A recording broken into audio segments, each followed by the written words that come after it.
Okay, today we are going to read Rosie Revere Engineer, and we've actually been learning about what it means to be an engineer. And this book is written by the same author that wrote Aided to a Scientist, so similar illustrations, similar drawings. So it also rhymes like Aided to a Scientist. So let's learn about Rosie Revere. Okay. So Rosie Revere Engineer by Andrea Beatty, illustrated by David Roberts.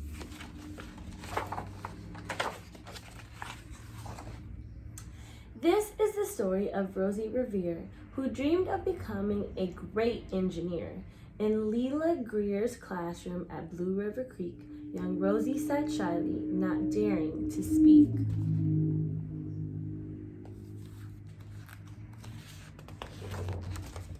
But when no one saw her, she peeked in the trash for treasures to add to her engineer stash.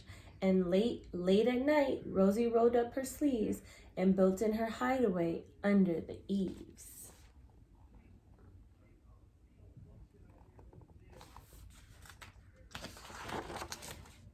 Alone in her attic, the moon high above, dear Rosie made gadgets and gizmos she loved. And when she grew sleepy, she hid her machines far under the bed where they never be seen.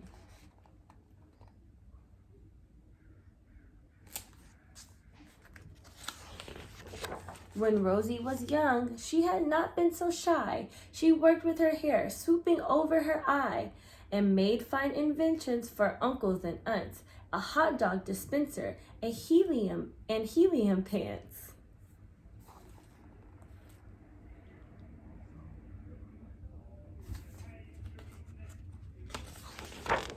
The uncle she loved most was zookeeper Fred. She made him a hat to keep snakes off his head, from parts of a fan and some cheddar cheese spray, which everyone knows keeps the pythons away. So here's Rosie, and she's trying out different inventions here.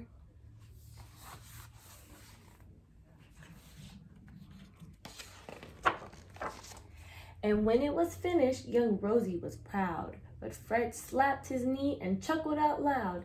He laughed till he wheezed, and his eyes filled with tears, all to the horror of Rosie Revere, who stood there embarrassed, perplexed, and dismayed. She looked at the cheese hat and then looked away. I love it, Fred hooted. Oh, truly, I do. But Rosie Revere knew that could not be true. She stuck the cheese hat on the back of her shelf, and after that day kept her dreams to herself. So if we look closely, let's look at Rosie's face. How do you think she's feeling? Look at her uncle's face.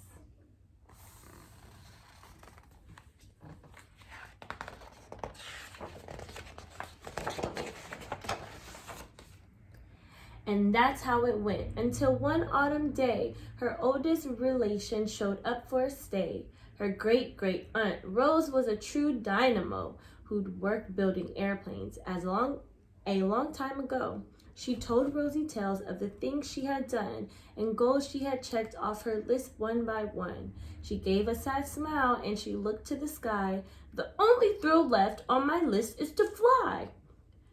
But time never lingers as long as it seems. I'll chalk that one up to an old lady's dreams.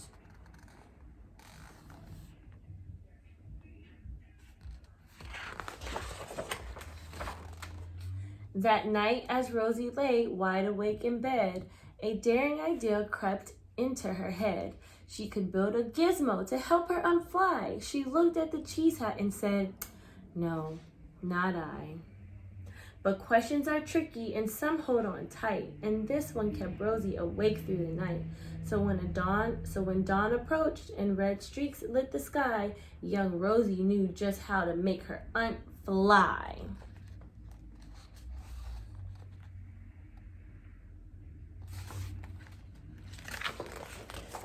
She worked and she worked till the day was half gone, and then hauled her cheese copter out onto the lawn to give her invention a test, just to see the ridiculous flop it might turn out to be.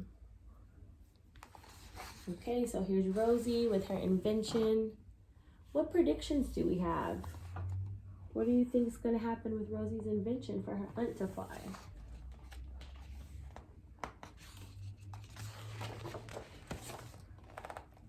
Strapped into the cockpit, she flipped on the switch. The Helio cheesecopter sputtered and twitched.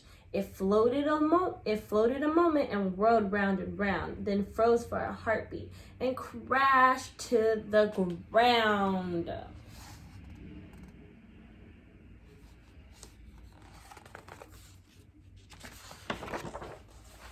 Then Rosie heard laughter and turned round to see the old woman laughing and slapping her knee. She laughed till she wheezed, and her eyes filled with tears, all the horror of Rosie Revere. Who thought, "Oh no, never, not ever again will I try to build something to sputter or spin, or build with a lever or switch or a gear, and never will I be a great engineer." So here's Rosie again, here's her invention. And she's kind of feeling bad, right? She's feeling like she can't do it. Her inventions aren't working. She turned around to leave, but then great-great-aunt Rose grabbed hold of young Rosie and pulled her in close and hugged her and kissed her and started to cry. "You did it! Hooray! It's the perfect first try! This great flop is over. It's time for the next." Young Rosie was baffled, embarrassed, perplexed. "I failed," said Rosie. "It's just made of trash. Didn't you see the cheesecopter crash?" "Yes," said her great aunt. "It crashed, that is true. But first it did just what it needed to do. Before it crashed, Rosie, before that, it flew." So here's her aunt, and her aunt's actually encouraging her, right?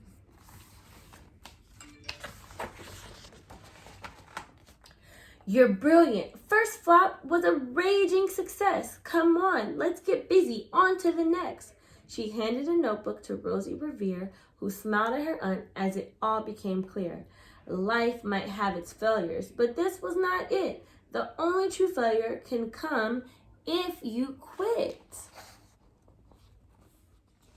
So what lesson is Rosie learning now? What's the lesson that her aunt is trying to help her learn?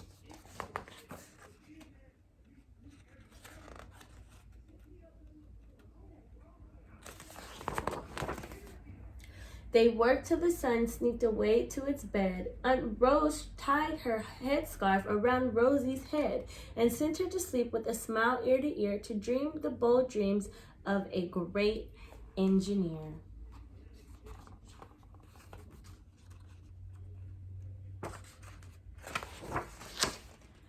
At Blue River Creek, all the kids in grade 2 built gizmos and gadgets and doohickeys too.